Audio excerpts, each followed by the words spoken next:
Hi everybody, and welcome to Art with Mrs. S. Today we're going to be using some clay, so that could be anything from oil clay, Play-Doh, Model Magic, earthenware clay, or air dry clay.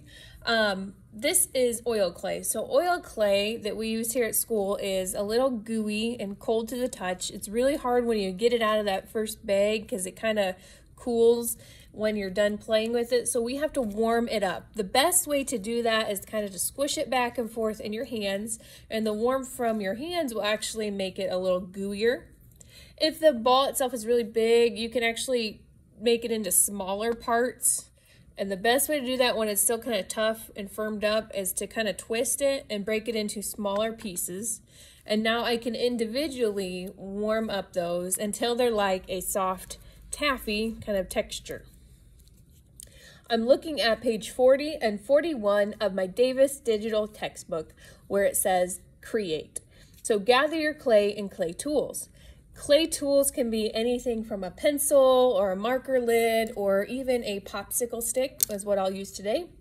And I'm looking at all these different parts that they want mixed up. It looks like there's 4 long cylinders for the legs of this creature we're going to make. And then there's a piece for the neck. And then there's the bigger body part that we're going to be using too. So I'm going to kind of arrange these like it shows you on page 40 of your Davis digital textbook. Got this kind of snout. And these pieces can always kind of change as you're working. It's the best part about oil clay or Play-Doh is if you mess up or you need to change something, it's very easy to do.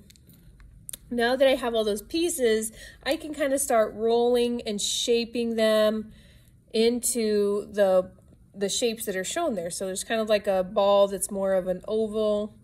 That's, I think, going to be our body of my creature.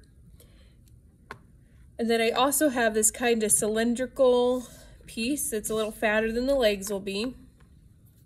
And then I have another kind of oval, so I can kind of turn that in my hands or on your flat surface. If you're at school, your desk works great. If you're at home, a table with a clean surface is also nice. I would not put oil clay on carpet or clothing. It will get stuck in there. You'll have to find what works for you. You can kind of roll these pieces in your hands or on the table. When I do it on the table in one of my videos, though, your camera gets a little rocky. So I'm using my hands today. Either's fine. And now I have all those pieces. So now I need to go ahead and join these pieces together. And there's a great image on page 41. So it shows kind of the body and the neck being added first. If you're using oil clay or Play-Doh or Model Magic or air dry clay, I don't have to worry about how I'm joining those pieces. If you're using earthenware clay, it's a little different. And I could use my clay tools, those marker lids, those popsicle sticks and pencils to help me out, or you can just use your hands. So I have the neck, and then it looks like it added the snout and the head next. I'm kind of smoothing those pieces out as I go here until it's how it's supposed to look or how I like it. Can really mold this oil clay really nice. I can add and join my legs next. And it's going to have all these other details. So if you didn't save enough clay, what I like to do, you can add, I pull a piece off the legs. If the body's too big, I can kind of shorten my body to get those extra pieces. And then just reshape or reform as needed. And I will actually get more pieces from those legs to even them out. And it depends on what pose you want your creature to be in, if it's standing, if it's sitting, if it's kneeling, if it's kicking something. I might have mine sitting so that these legs look a little more natural. Now it can sit on its own. And I got some extra clay out of there so I can do my details. Can use my popsicle stick or pencil to squish those parts on so they're nice and strong. I can gently lift this up and kind of smooth out parts on the bottom. That's going to help keep this together while I'm working on it and I'm not losing legs as I'm trying to add my other details. And now this kind of sits. The example they give me in a book is kind of like a unicorn or a Pegasus. You could do something different. You don't have to do those. You could do like a dragon. It says to use small pieces for detail, so you can roll these out.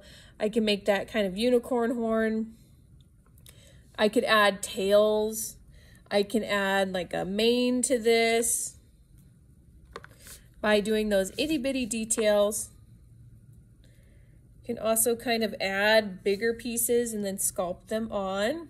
I'm kind of adding that mane for this Pegasus, unicorn person, creature, whatever you like to call it. I can add a tail back here. And I can always go back and do more details. So like a pencil we said is a good one. It's kind of like flying. This example they show in the book on page 41 has wings. If you do not want to add wings, don't add wings. It's your creature. I'm almost done.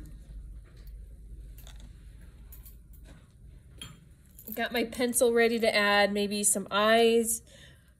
I can draw those lines in the hair for the mane and the tail. I can draw lines now into the wings and kind of poke with my pencil on the sides for the eyes.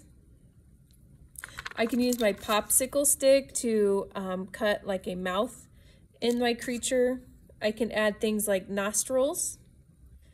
I can draw into the tail and add some texture for the fur or the hair.